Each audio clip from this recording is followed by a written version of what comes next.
So anyway, Shelly and I went to a Riff Tracks live show, watched Night of the Living Dead, very funny, and we went to this like haunted forest / haunted corn maze things. And in the midst of this, we come around a corner and like one of the actors comes lunging out of the dark at me. It's his job. And when when his face gets into the light, I can see that he's wearing like insane clown posse makeup. And without even thinking about it, I go, magnets, right? How the fuck do they work?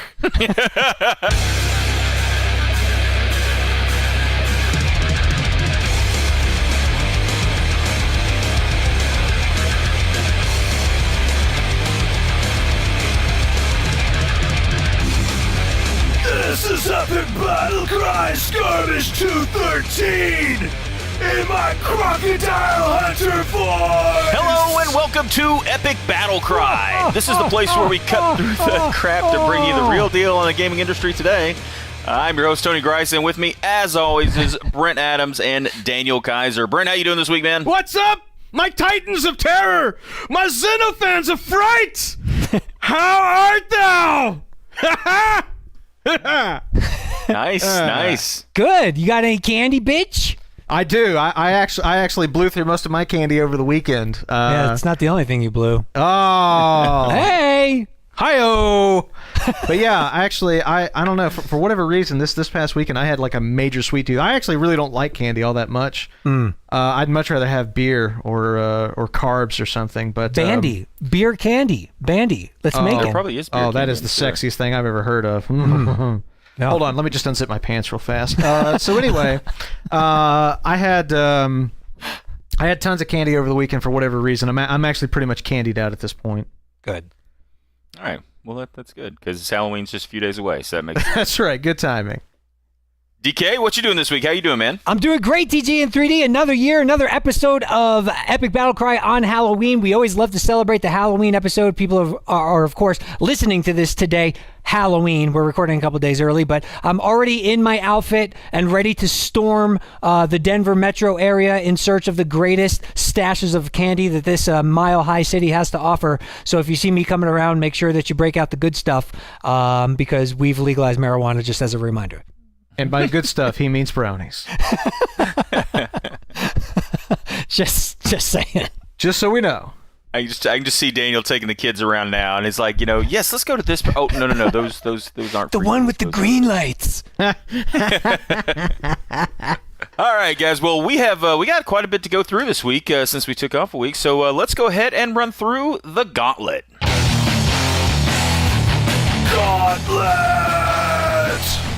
All right, guys, we are here in the gauntlet, and the first story we're going to talk a little bit about is the fact that we have finally got a rock-solid, sure it's never going to change release date for Titanfall. And also a few details around some other additions you might be able to pick up for. Brent, you want to tell us a little bit about it? I mean, yes. So, Titanfall, the anticipated mech / first person / mech shooter from Respawn Entertainment and EA Games, has been dated for March 2014 on the Xbox One, the Xbox 360, and the PC.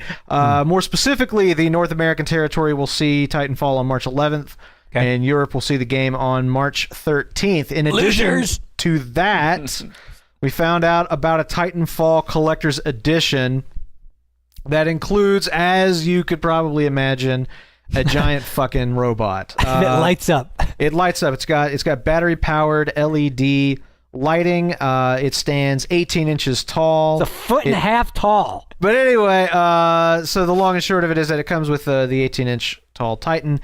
It comes with an art book, and it comes with a schematic poster of the Atlas Titan that is depicted on the stand. How much is it, Brent? Strangely enough, it's going to run you, and this is no joke, $250 US. Wow. And it doesn't come with any DLC. It's, I mean, it's just the game, the art book, the statue, the poster, and any DLC you want for this bad boy, you are going to pay for separately. So, what do you guys think of Titanfall? Is Titanfall going to be the new Halo? Is it going to be the new COD? Are people going to go for this collector's edition? Should they have included DLC, considering they're charging you $250,000? $250,000. I don't think I've ever heard that phrase before, but yeah, that is accurate.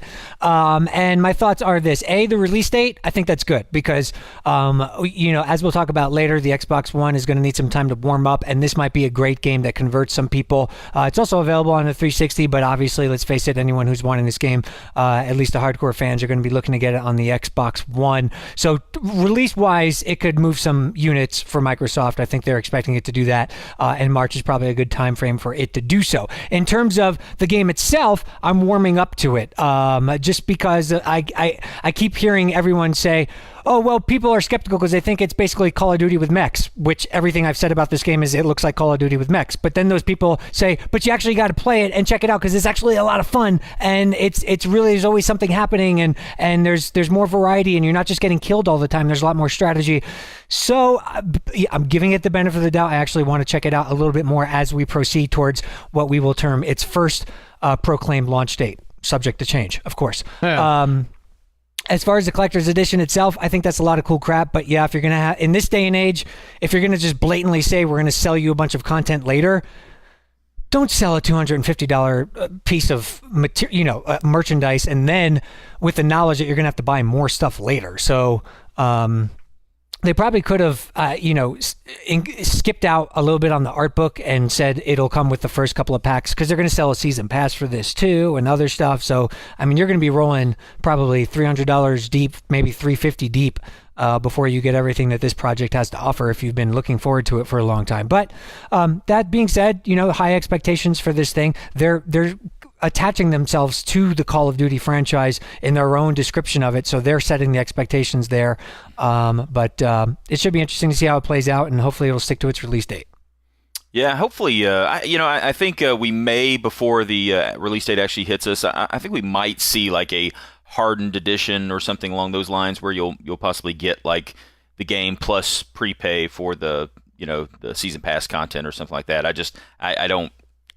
I don't know. I'd be a little surprised if he didn't. I really am, though, surprised that, $250. I mean, it does look like a very cool statue. I mean, don't get me wrong. Yeah, like, it looks cool. Neat. But, neat and $250, there's a big fucking, valley between those two. So, I don't know. It does look interesting. I'm sure it's one of those things I think will probably be actually maybe a pretty valuable collectible down the road, because I don't see a whole hell of a lot of people picking this up, to be honest with you. Mm-hmm. So who knows, down the road it might be a little bit more, but man, no DLC with it at all. Not that I really want it to have DLC in the first place, but if it's gonna have it, which we know it's gonna, you'd think that it would come with a little bit of it, but oh well. The one thing I will say, I got to give them credit. I think it's a perfect, and you mentioned it too, DK, the launch or the release date, March 11th.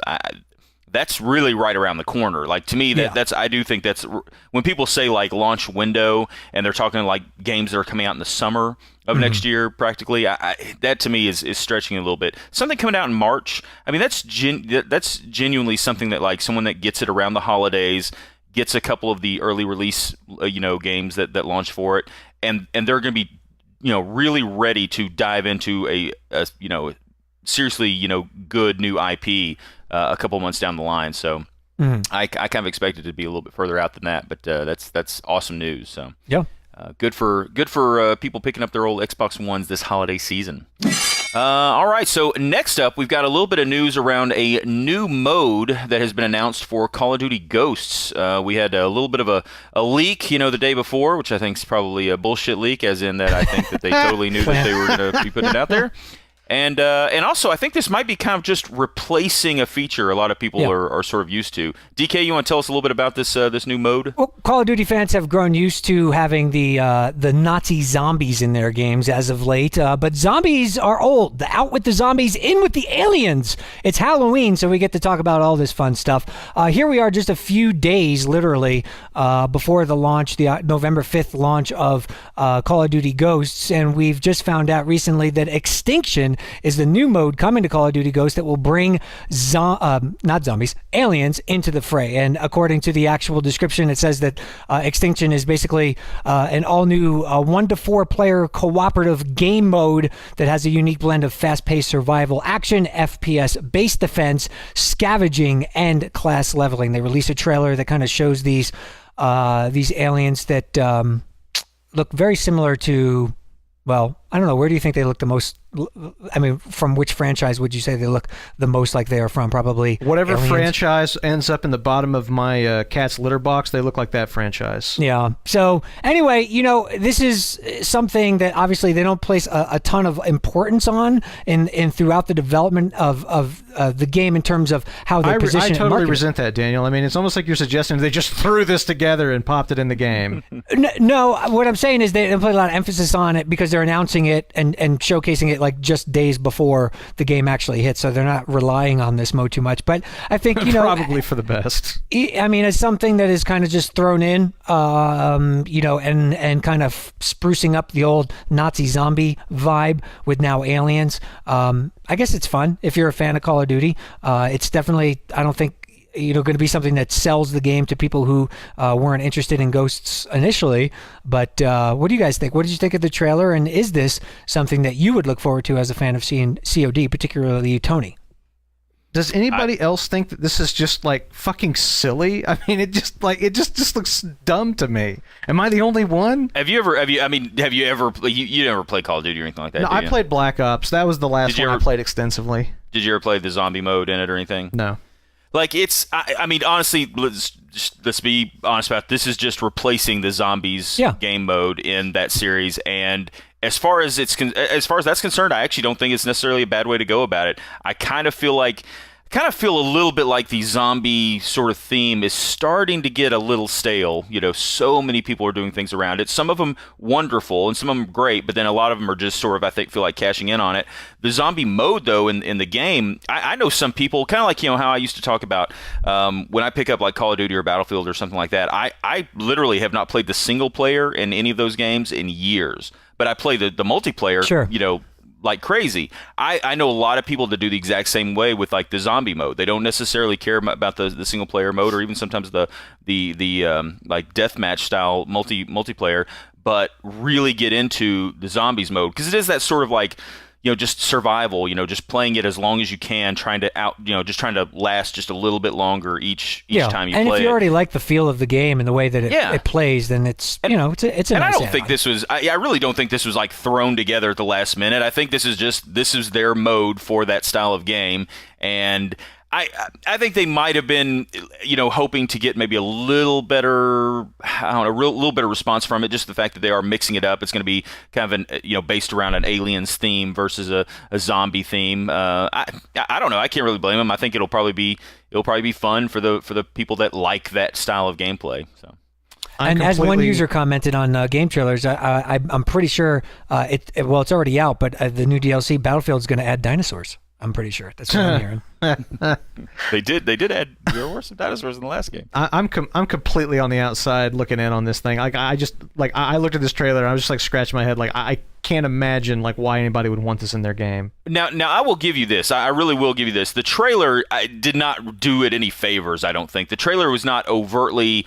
One, to be brutally honest with you, it didn't look particularly good, like just visually. Like it actually kind of made me worry a little bit for the look of the overall game because the game just didn't look that great. And then it also just, kind of wasn't like, it wasn't one of those trailers where even if you weren't excited for the game that you're just like, oh shit, that looks pretty cool or that looks pretty cool. Like it didn't do the job of a good trailer. It just sort of showed some of the gameplay. So I will totally give you, watching that did not get me excited for it. Having played zombies in previous games before and had fun with it and could definitely see where it is a fun game mode. And pretty much knowing that this is essentially that same thing, I do think it will be fun. Good. Fair enough. But anyway, moving on from talking about zombie modes in games to talking about zombie games. Yay! More zombies! It's Halloween. The Walking Dead is finally getting its season 2 release here soon. So Brent, you want to tell us a little bit about some of the details around it? I would be happy to. So Telltale Games put a They put a tweet out on Twitter with an image recently that said October 29th was the day that we were going to find out some information on season 2 of their Walking Dead game, and they have followed through on that. So here's what we know word. right now. The Walking Dead season 2 is available for pre-order right now on PC or Mac through the Telltale Game online store as well as on Steam, and it will be premiering later this year, 2013. on PC, Mac, home consoles, and iOS, and they say that there are additional consoles that they will announce at a later time. They've also released a teaser trailer for the game, and we found out that in Season 2, we're going to continue the adventure or the story of Clementine, who was obviously a younger girl in Season 1 and is now a little bit older in Season 2. And Season 2 is going to continue her story and trying to survive in a world of people that can't be trusted and zombies that whose hunger cannot be sated. So anyway, I think I think playing as Clementine is going to be a really, really interesting. That's going to be an interesting thing, and certainly is going to. It's going to set this game apart. There's not a lot of games that I've played recently. Beyond Two Souls, maybe the only obvious example, where the protagonist is a like a young teenage girl. That's certainly a little step outside of the mainstream as far as your leading character goes. But I think based on Season 1, Telltale is really in a position to do something quite spectacular with this. If The Wolf Among Us is any indication of where they are creatively right now, I think this is going to be really fantastic. What do you guys think? Based on what you know right now about The Walking Dead Season 2? Well, I feel like Telltale had an opportunity to maybe play it safe and kind of, just follow up on all the success that they've had commercially, critically, and release something that and draw this out a little bit. Coming right out of the gate with Season 2, putting you in the role of Clementine and really kind of making some people uneasy with that, I think is a very bold move. I'm interested to see how it plays out because, when you have the reason why we don't see a lot of teenage girls as the protagonists in games is probably because it makes people uncomfortable or the developers don't quite know what's acceptable behavior and what's not. It's a lot easier to see, the standard, 30-something dude armed with a shotgun or a hammer kind of go to town on some zombies. But if little Clementine has to do it, then things are a little bit different in terms of how it's portrayed and presented. And I'm interested to see how they tackle that. So, I didn't rave over the original series as much as everybody else did. I definitely thought it was good, and I'm really looking forward to seeing how they follow up on the success of it. But this is an interesting route for them to take, and one that I think fans were thinking might be the case, but now we definitely know for sure. So how it all plays out, it's going to, episodic games like this, they're going to go into 2014, so they'll have lots of time to, I'm sure all the story is set and stuff, but, I don't think too much is changing gameplay-wise. It's really just kind of about, the story of Clementine and what happens next. I would also say, real quickly, since I didn't mention this before, that what you are pre-ordering is a season pass for all 5 episodes of Season 2. It'll work just the same way that Season 1 did, and that if you pre-order right now, you do save like 10%. You can pre-order for like $22.50 as opposed to $25, just to make sure that gets out there as well. So can I just ask a question? Yes. I never finished the first season. So why is Clementine by herself?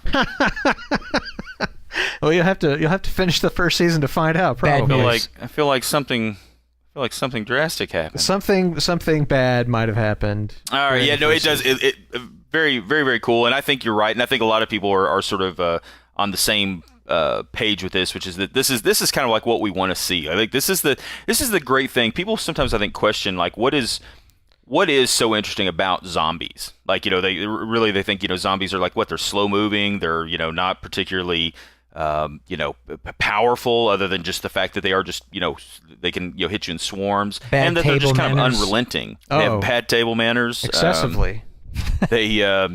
But like the thing I do like about this is this really is like putting someone who is at a more of a disadvantage. It's a child, very who's vulnerable. Not as strong, not as fast, not as it's like Brent, not as tall, not as good at math. Saying? No, well, facts are facts.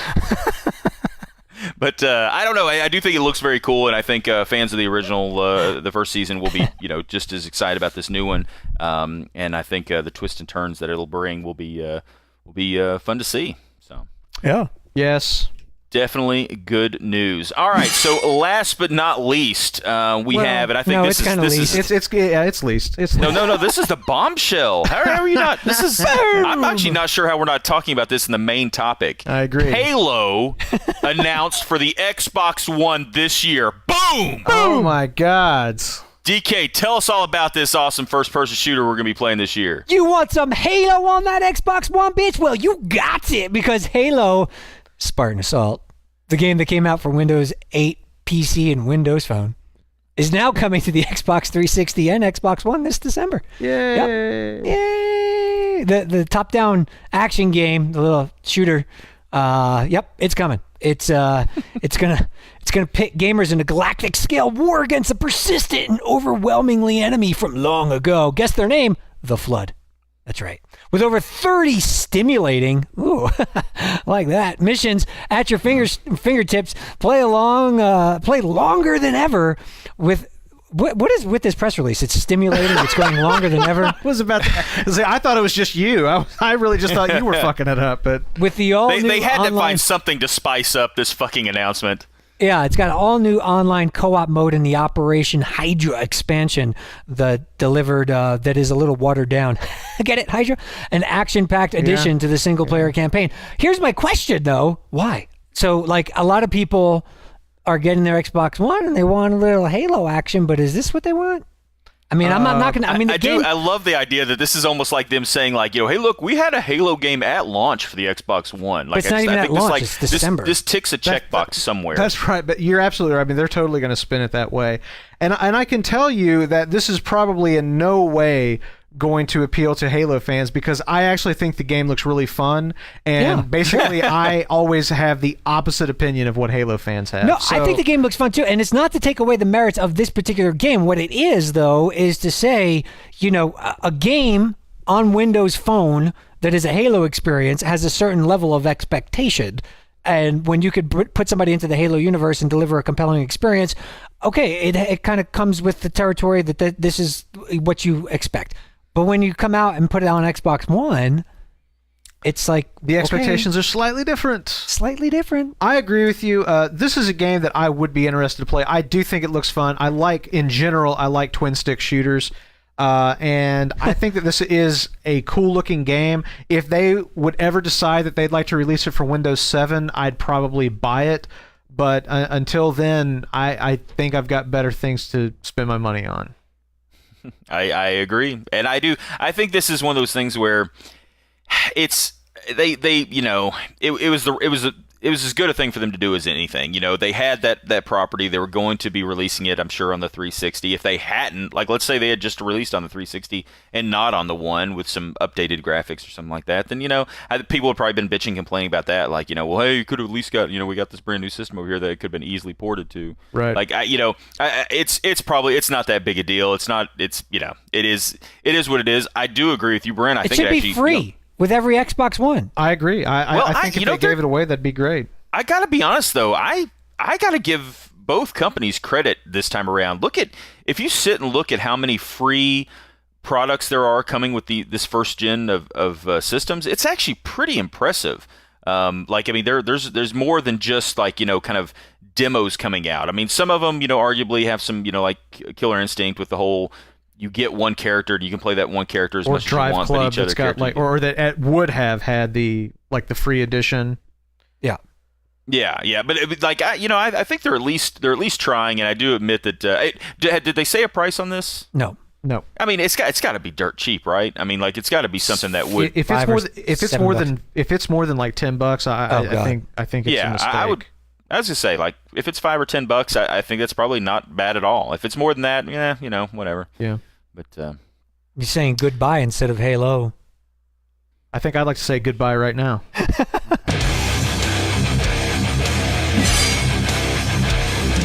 All right, guys, we're here in the main topic this week, and as it is just a few weeks away from the release of a couple of brand new consoles, one next-gen console, and it is Halloween. 2 next-gen consoles.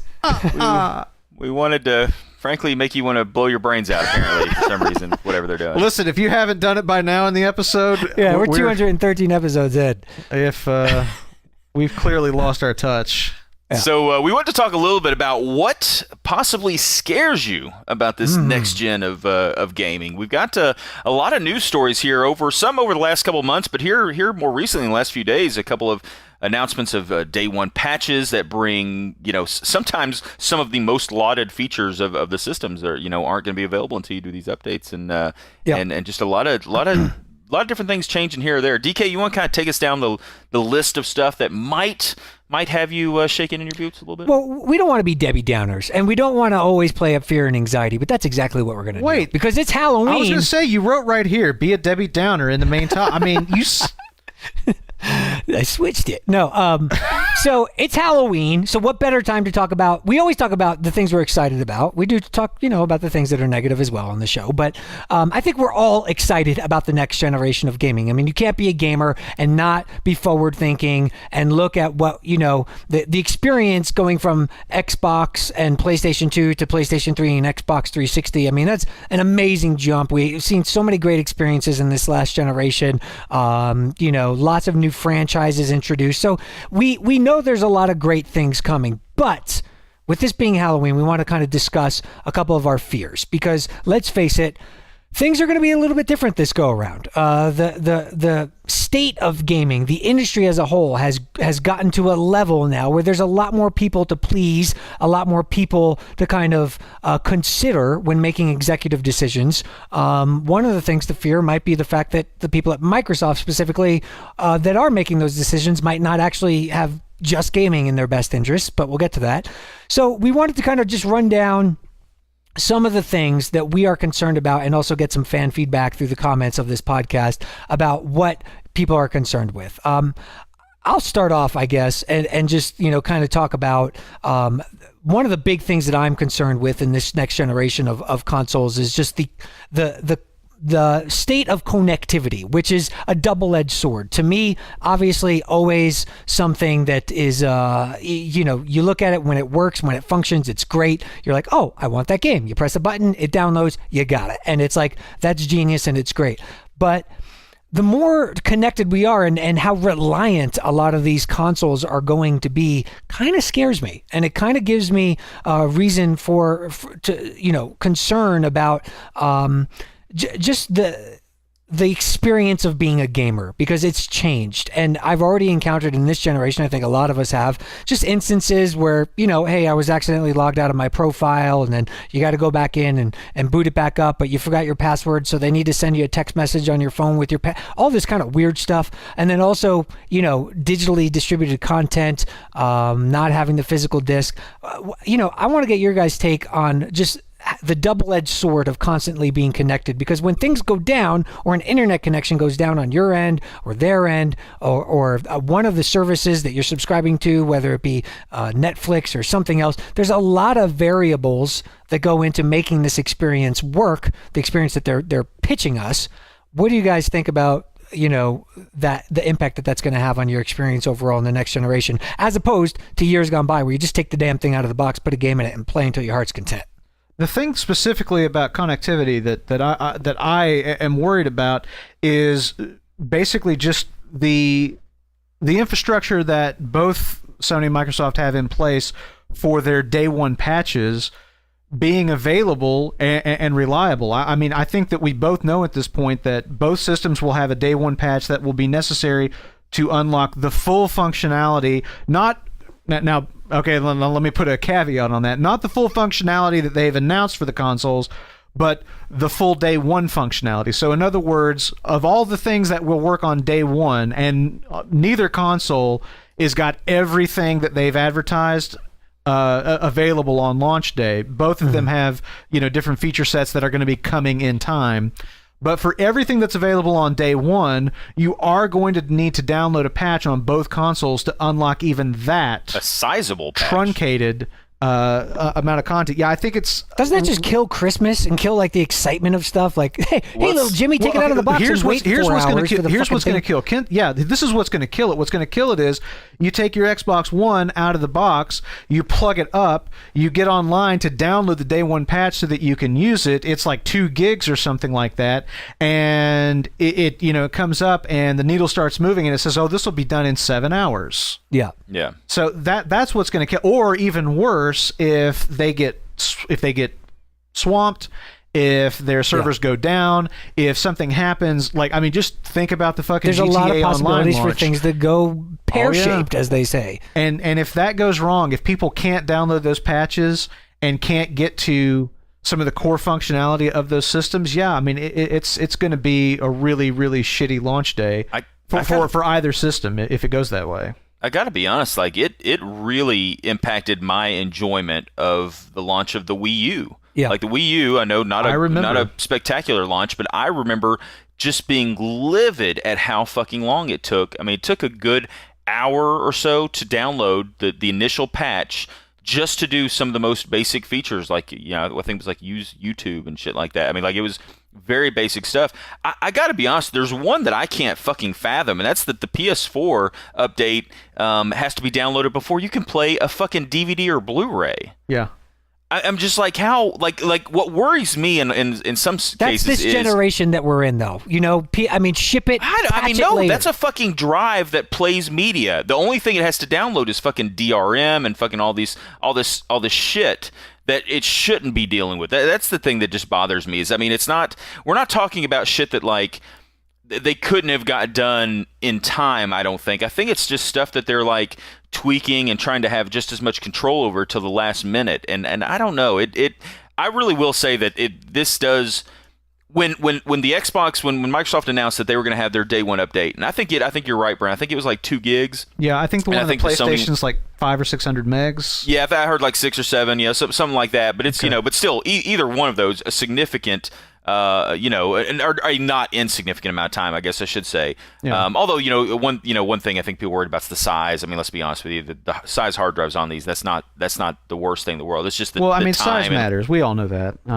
It's it's not the size of the download. It's what you can do with it. And I mean, if these features, once you do this update, everything works flawless. If you only need 600 megs, I mean, anything other than that's a waste. The console should come with a damn like Starbucks card or something. It's like, thanks for plugging up your console. Download this now. Go get some coffee. And now go get some coffee. No, I totally agree. Like, I think that there should be some sort of almost like a I don't want to say like a hand, like some sort of just something to kind of distract make up you for it a little bit. So well, yeah, exactly. Like, I mean, they literally should include, like, I don't know, like a hypo syringe with heroin or something, and they're like, here, why don't you trip balls while you're waiting on your console to update? But again, this is kind of setting the precedent for me of like what we should expect in this generation. You know what I'm saying? Man, Games shipping with patches. Every game know you what you're buy has a saying, day one DK, and I update. agree Let's with talk you, over each other, quick. No, it's Crossfire. I would argue that this is actually a reflection of a precedent that's already been set. This is the exact same thing that we see time after time after time with game releases coming to game hardware. Yeah. It's like every day you buy a game. And that's what, like, I don't know why we're just like, it is what it is. Like, I mean, we should be more vocal about this. The more, like, you see how vocal people were about the all the stuff that like Microsoft talked about when they first when the system is first announced, and you saw that changed stuff. I mean, we have shown that these companies do listen. Yeah. And I gotta be honest, like, things like this, it's almost like this sort of, the consumer is just an annoyance to the business. And I really think that if we could make, now, I mean, don't get me wrong, anything we do right this second, is it going to change 2 weeks from now or 3 weeks from now when the consoles come out? No. But I do think that here if in we another 12 years when the next consoles come out. Well, no, the next fucking update a couple months from now, because you know they're going to be bringing out updates. Oh, yeah. Fucking all the time. Like, that was the one thing that drove me up the wall with Sony. Like, Microsoft, I will give them credit. Whenever they did an update, it was usually, twice a year? Yeah, it was handled well. Pretty... It was well, and it was fucking fast. It was a big deal. You downloaded it and there's went. significant new features. Not we've released an update and you've got to install it. It's not going to do anything that you're visibly going to experience. Right. But you got. But you can't log on to fucking Netflix before that's exactly you do right. it. You can't watch Netflix. You can't watch a Blu-ray. You can't play a game unless you install this update. when I first got my PlayStation, I thought that was a great thing. I was like, oh, this is awesome. They're patching it all the time, and you know, they're adding new functionality. And then like very quickly, I was like, they aren't adding a goddamn thing, and all this does is tack on an extra 10 or 15 minutes before I can actually do what I wanted to do with this goddamn machine. Well, that was the thing that pissed me off, honestly, was Sony, the way they did it. They did it so often, and they literally either took away features. Like, I remember when they took away the ability to load Linux on there. I'd never used that feature. I never would have probably used that feature. But the fact is, they sold devices, and a guy, I think, sued, and finally, I think Sony either paid him off or something happened to say, like, look, I bought a device that you promised would have this feature, and then you forced me to do an upgrade, which forces my hand that if I want to continue using my console, I have to get rid of that feature. Like, I don't like the precedent that is being set, and I do think that there is something to be said for the fact that, I mean, this day one patch, whatever. I'm not, this one as it is, not the end of the world. But I don't like the precedent being set that, it is what it is. Just you got to be okay with it. It needs to be like, look, you guys get your shit together. When you have a patch that actually does something, then put them together and do it once or twice a year, not every fucking couple months, which is what I'm afraid at least Sony might do. I will say Microsoft, I give them some credit that their updates seem to be smaller, because they have, I think, a better infrastructure, seem to be a lot faster to go through. And in general, when they did an update, there was some change. They either refreshed the look of the console, like the dashboard. They refreshed. It felt like an update. It did feel like an update. Features. You felt like there was a reason you waited that 5 minutes versus Sony, where you waited like 20 or 30 minutes,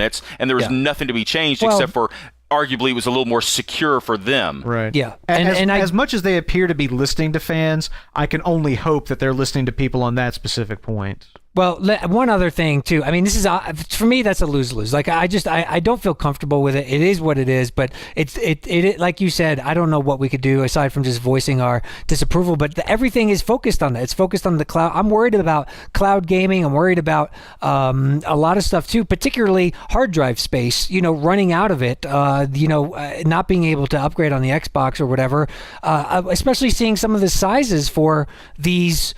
Games, they're going to be 50 gigs. 35 and 50 gigs. I mean, that's an entire Blu-ray disc. Right. Yeah, so if you're installing that, I don't know. Here's one of my major fears and concerns with this generation. Things that are supposed to be better, quote unquote, or more convenient, I don't really find them to be better or more convenient. I just find them to be like maybe if I wanted to use them on the rare occasions, for instance, like the entirety of Kinect. I don't know, shouting, watch this movie or do that. I just pick up a fucking controller for the most part. I don't know. Until I experience it on a day-to-day basis and actually have it and say, oh, well, this is a lot easier for me to look at my TV and say, Xbox, do this. That's what I'm saying. All these kind of features or downloading things or installing things, I have to ask and I think a lot of people do this through the evolution of technology. Do we really need that? There's a time where people say, oh, my phone works great. I don't know that I really need it to have a touch screen. But now we all use it and see the benefit of having it and enjoy it and blah, blah, blah, blah, blah. So I'm sure Microsoft is convinced in building this console, which they've built a console for 5 years from now, and they're trying to give it to us now. I'm skeptical, though. I mean, that's one thing that I fear, that the experience is something that I just don't want right now. You know what I mean? Well, I in a way, I don't know that there's really an answer to that, because if what you want is like the consoles we had 2 generations ago, before online connectivity and DRM and DLC and all that stuff, I say before DRM, there was DRM then. Sure. But before DLC and all that, if that's what you want, then you're not going to get that. Oh yeah, sure. Yeah, so that's not going to happen. Just go ahead and start working your way up to accepting that. But the thing for me is that I do see benefit in some of the things that we've gotten out of this console generation. Certainly, digital distribution. I use all the time. I mean, like, I've looked at the number of physical games I've bought over the last 3 years, and it has dwindled significantly. I've bought a total of 2 games on disc this year. Everything else I've downloaded, whether, and admittedly, most of that's on the PC, but going into the PlayStation, 4, I'm sure I'll probably, download, more games than just downloadable Were most titles of those games available at retail? Just about all of them on PC are available at retail, but it's just much more convenient to download them. And the thing is, like with Steam, you can preload your games. Like, for example, like last night, Lauren and I recording the X Factor, he's pre-installing Battlefield 4 so that he's hopefully ready to play when the game unlocks at midnight. So, that sort of instant access, if you don't happen to live near a retail store that is open 24 hours and whose staff is Johnny on the spot with getting games out at midnight when they're able to start selling them, then, that digital download and preloading mechanism is actually way more convenient than the traditional go buy it physically, pop it in the disc, or pop it in the machine and it just works. Like, it actually is better, in certain circumstances. So I do see utility in some of these things, but it's taken like this entire generation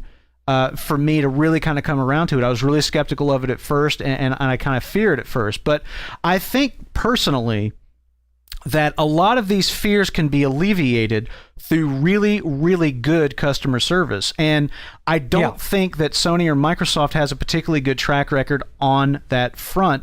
There are other companies that do, and I think that doing business through those companies is going to be the thing that we really need to think about as far as trying to put some of that marketplace competitive pressure on Sony and Microsoft to rise to the occasion. I do agree with you to a certain degree. I think there's a lot of other just technical hurdles, because what is in general, what is the size of most of the games you download off of Steam now?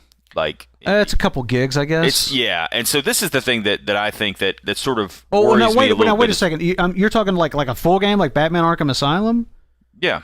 Oh yeah, I mean it's I don't know, 10 it's or like 12, wasn't it? Yeah, I was gonna say it's like 12 or 15. Yeah, but we're talking about like a lot of these new games. I was thinking like PSN games like Journey or something. Sorry. Yeah. Well, but what my whole point I was getting to though is something like Killzone or Shadowfall has been said that it's going to be about a 50 gig download. Yeah. I mean, 50 gigs. I don't even necessarily care as much about the like storage space it takes on the hard drive, because that, especially the PS4, you can replace with something bigger if you want.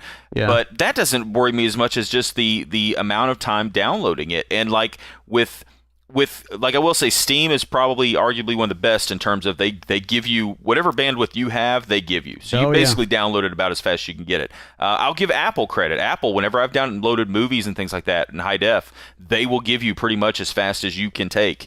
Sony has never been really not so much on that. Now I do think that's partly because they were essentially putting a service out there that they had to pay for. Now that you're paying, now that they're taking in revenue for it, I think that it will be beefed up some. But it does worry me that like the preloading of games is maybe something I have to get a little more used to. I'm not big on that. I'm big on, I like the day it's released, I like to go to a store, get it in my hand, come back, put it in there, and start playing. You can't even fucking do that now, because you got to install the game. The social experience of going to buy a game on launch night. I hope that isn't dead in this generation, because everyone. Well, I mean, it's already, I think, dwindling already. Like it wasn't even that much of a thing. Say like 10 years ago, it wasn't even that big for games, for console releases, things like that, maybe. Yeah. But every once in a while for a big game, it's only been in the last few years that 4, 5, 6 years that it's been like people would go out for a big midnight release for a game. Yeah, but how many games come out a year that legitimately justify that kind of thing? I mean, like a Call of Duty, a Halo, something like that. 1, 2, maybe 3. Like it's and a lot of times those are like 2 but of those even games. I mean, on that scale, but still hundreds of game releases. Like I mean,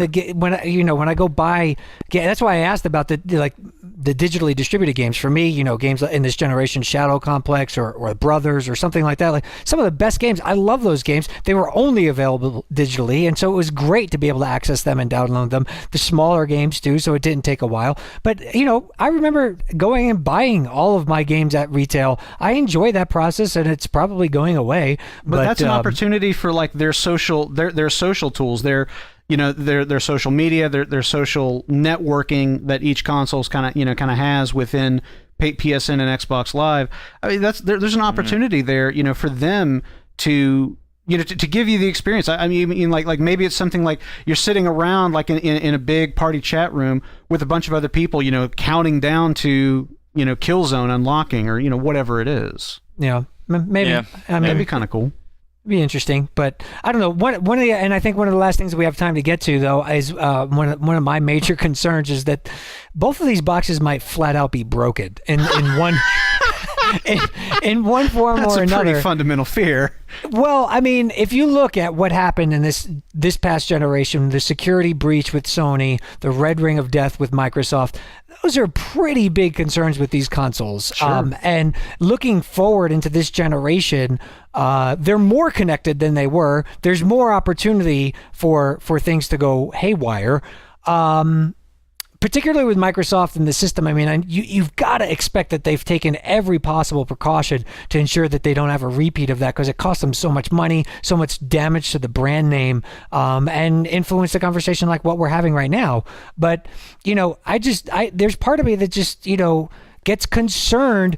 To be an early adopter of console hardware in the past used to mean that you were just paying the most money, that you would pay the highest cost before they went on sale. But really, that was it. Like, you were, I bought it day one and I paid XYZ, and then the console went on sale a few months later or whatever, or a year later it was significantly on sale, or there were some bundles.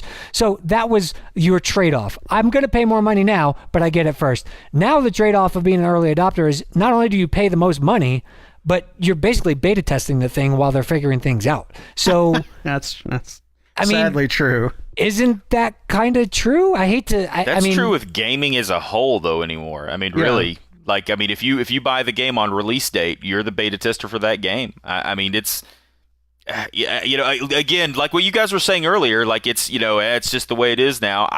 It is, but it's fucking frustrating. I know, that's one of my fears about this generation, is that it's not going to get any better, because I guess the discipline of or the exercise of performing this, of let's get it out and capitalizing on the hype and everything, and then having the console and then or the game and then fixing it later, has kind of been accepted. So that's one of my big fears, and I hope I don't think every studio just takes it for granted and is, just ship the fucking thing and we'll fix it later. I think I've visited enough studios. I've been inside enough studios to know these are very dedicated, hard-working people making these games. But the ecosystem, the environment that is being fostered here because of digital distribution means there is a parachute, there's an escape plan, there's a backup. And in previous console generations, we didn't have that. And as we progress forward down this path of connectivity, which is central to this concern of mine, it seems that there's more opportunities to brush it under the rug and hope that it gets fixed at a later date. And that's one of my big concerns. Lauren actually had an interesting suggestion on this, because our conversation on the Axe Factor this week kind of ventured into what we're talking about a little bit here. And this is specific to games, but we know that a lot of like the bonuses and things that get handed out like within development studios are based on how well the game gets reviewed. Like what its Metacritic score ends up being, like what the average review scores end up being for the game. And Lauren's thought was, we need to start demanding of gaming news outlets that do reviews, which contribute financially to how how these devs make out with these games.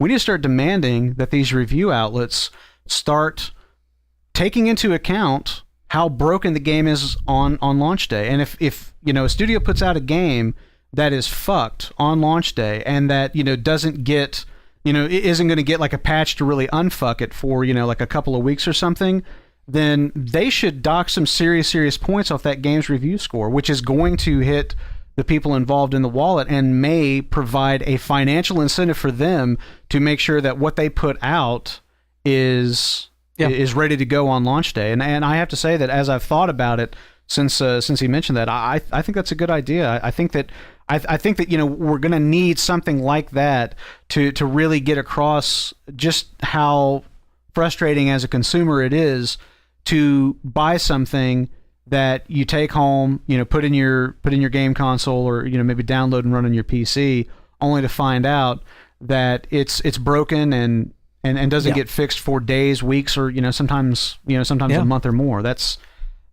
We really need to communicate how unacceptable that situation is, because I agree that it seems like the industry's gotten far too comfortable with the notion of it's okay if it's a little broke on launch day because we'll get it fixed. Yeah. But it's like a line in the sand that has just kept moving farther and farther and farther away from that ideal of a game that's ready to play on launch day. Shit, now I'm really scared. Why did we do this? Yeah, this was all your fault, DK.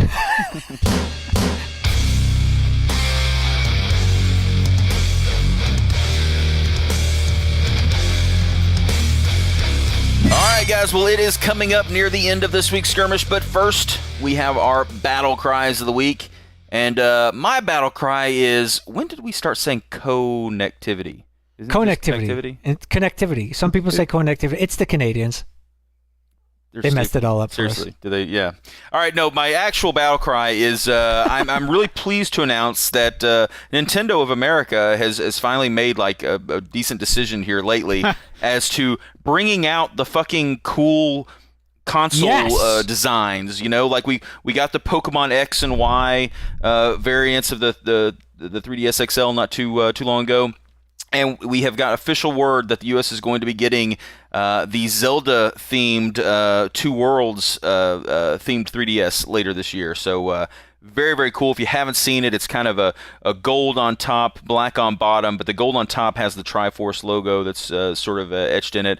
And on the black on the bottom, it has sort of like, I think, a black sort of like a reflective / matte finish, kind of look of it too. So very, very cool. And I got to admit, it's one of the themed systems that I actually kind of dig the look of the most. So yeah, it looks pretty badass. And Nintendo is kind of historically been not the greatest on this. Like sometimes they'll bring out a system, but usually they're not the cooler ones, to be honest with you. They're usually the sillier ones. But we got the Luigi's anniversary themed one earlier this year with around the time that New Leaf came out.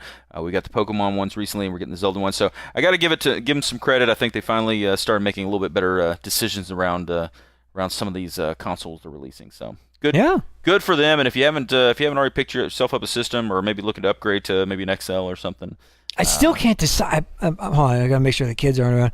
I still can't decide what I'm getting them. If I should get them a 2D? I took them to the store this week, and I was like, so. What do you like over here? Because there's so many options now. They're like, they want the Zelda game and they want a 3DS. So like, this is perfect, right? But they also want the Pokemon game, and then there's the new, there's. But if I get there's like the 2DS, which I right? could argue for the money you can get a whole other game. Why don't you just stage like a big like pit fighting competition on Christmas Eve, and throw like basically throw like a DS like into the middle of the pit. And whichever child emerges alive from the we struggle. do that with dinner. I don't think that the challenge was in who gets it, Brent. I think you might have missed the. Yeah, it's what should I get? It's which one does he get? Oh, gotcha. And I already do that Sorry. with as I mentioned, we do that every night for dinner. Whoever could win the food gets to eat it. Right. I think Brent might have won though in the who has child services visit their home before they have a child award. All right, so DK, what is your battle cry for the week? I love talking to you guys every week, and I love talking to everyone in the industry every week about all things gaming. So my battle cry is actually an open invite for people to join me on another thing that I'm doing with GT, where I'm talking to people from around the industry. So it's literally utilizing Google Hangouts. I don't know how much you guys have done that, but I kicked this off a couple weeks ago, literally talking with one of my fellow colleagues at Game Trailers about the launch of Assassin's Creed Black Flag. This Friday, the 1st of November, I'll be talking with Jared Garrettson from Zombie Studios about they have quite a diverse roster of titles coming up. But anyway, I want to invite people with my battle cry this week to come check it out. It happens live on Google Hangouts, so you guys can totally fuck with me and screw me up like you do every week on the show anyway. But anyway, it's called Hanging Out with Dano Kaiser, and if you like this show, then maybe you'll have an opportunity to come and check that out as well.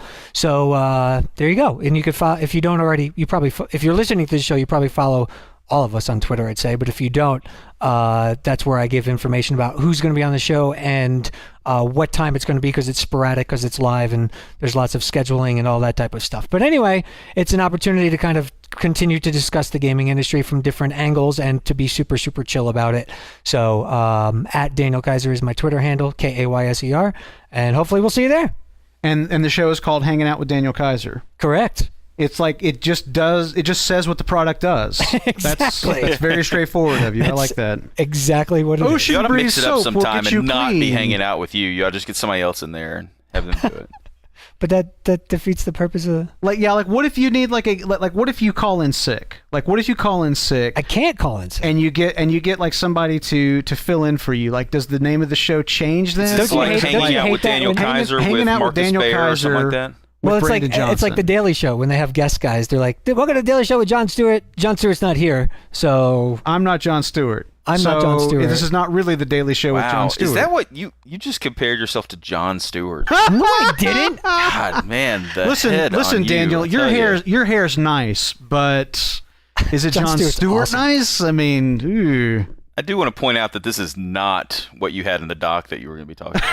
I'm not sure that's entirely accurate. Brent. I'm not sure he put what was in the doc there. Brent, what is your battle cry this week? My battle cry this week goes out to Mutant Muds again. What? I think this might be the third time I've mentioned it on the show, but it's that good a game. So anyway, Mutant Muds, the fantastic 2D platformer shooter from Renegade Kid, is aiming to launch this Christmas a deluxe version on PS3 and Vita. It's going to be cross-buy and cross-save compatible, so that means if you have those two systems, you'll only need to pay for it once to have access to it on both consoles. That's good. And you'll also be able to take advantage of of cross-platform game save transfers. So you can play it at home, play it on the go, whatever you want. Whatever you do, fucking play it, because Mutant Muds is absolutely one of the greatest You haven't mentioned it modern before. versions of a 2D platformer that I have played to date. It is a fantastic game. It's got a tremendous soundtrack. It is excellent, excellent fun. I was really, really hoping that this was going to come out on the Ouya, because I thought it'd be really fun to play on the TV with the control pad. I don't know that it ever has come out on the Ouya. I don't know if it's there yet. I haven't checked in maybe a month or more. But I'm delighted that it's going to be coming to the PlayStation 3, because it will be a blast Yay! to play with the PlayStation 3's D-pad, and I think it'll look great on the big screen as well. So anyway, Mutant Muds Deluxe coming this holiday season for PS3 and PS Vita. There have been quite a few games. I got to give Sony a lot of credit. They've announced quite a few that are PS4 crossplay compatible too, like Escape Plan and Flower and a couple of those games. Like there's been a lot that they've announced that are crossplay PS4. Yeah. Some of them PS3 as well and PS Vita. So very, very. I think I'm going to get a Vita. Yeah, I think I am too. Actually, I'm really starting to think about it with some degree of seriousness. Yes. All right, so DK, I think you have our member battle cry this week. Good day, mate. It comes from Aussie Legend, and I'm going to do this in my. Would you guys Brent, why don't you read it? Sure. No, I want to do it in my give it to worst. me. I want to do it in my worst possible. I've watched Geico commercials. Okay. I know how You identify with a Aussies- small lizard. I know how Aussie speaks, so I'm doing Aussie Legends He's battle not cry. Australian. The Geico lizard isn't Australian. Oh, he's New Zealand. I'm just joking. All right, here we go. What the fuck You didn't are you get it. saying? Here we go. I'm going to do this in my best Australian accent because I've also watched Crocodile Dundee about 300 to 500 times. I'm not sure. All right. Console. No, that's really bad. It's almost British. That's not Australian either. Console launches are always a bit of an odd beast. No, this is like British. I'm just going to read it fucking normal. Typical thin on content, high on price, and Oh, low that's on right. initial Yeah, good day, value. mate. Okay, there you go. I had to get it in my crocodile hunting voice, okay? God, blimey, this bitch is God, fast. what have I done? Console launches are always a bit of an odd beast, typically thin on content, high on price, and low on initial value. Whilst I certainly don't blame people for not getting excited over console launches with these things in mind, and the majority of games being cross-generational titles and often rushed for launch first-party titles, that new console smell is just too tempting. As an avid techie, just having that new shiny piece of tech is good enough for me, as I'm more than confident that the library will fill itself out naturally over the course of the console's life cycle anyways. I just can't resist it. As for launch games I'll be picking up myself, that would be DICE's Battlefield 4, Guerrilla Games' Killzone Shadowfall, and Ubisoft's Assassin's Creed 4 Black Flag at retail. It's falling apart.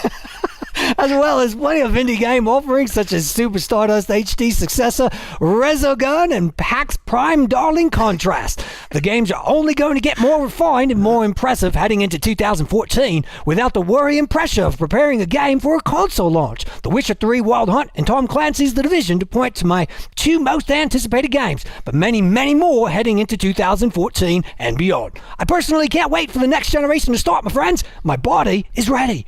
I would just like to apologize to the nation of Australia. Goodbye to every one of our Australian fans. To human beings everywhere.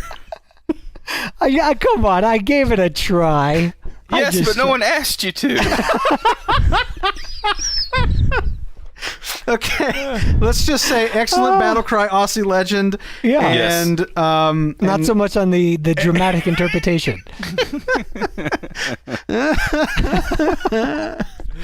Oh, goodness gracious. Yeah, no, but very, very good battle cry, though. I mean, I think he's right. I mean, it is kind of that. Man, it's so tough on these things. Everyone, you want the new hardware, but if you really are like he's right. If you're honest with yourself about it, this is probably the worst time to get this, because if you wait, it's going to get cheaper. If you wait, it's going to have a better library of games. If you wait, they're going to work out, any of the hiccups that they have, the glitches in the system, as it were. This would be the worst time to buy it, but yet we're still going to go out and buy them. It's just too tempting. Yeah. Still. In a way, I think maybe we like things fucking up on us. Maybe we're a little bit of maybe there's a bit of sadomasochism in us gamers. I think it's more we like being first. Like, it's that kind of elitist. It's that like wanting something before someone else. I really do hate to say it. I think it's that. All right. Yeah. More than anything, because I'm going to have an Xbox One for both you fuckers. So suck it. I'm sorry. That came out. That just came out wrong. So wait, the Geico lizard isn't Australian? No, the Geico lizard is not Australian. What is he, British? Yes! It's going to do it for this week's skirmish. I hope that you forgive us for this and check us out again next week when we'll be once again talking about things that probably have no relationship to games whatsoever. It's going to be a happy episode. We need to contrast this rip-roaring negative episode.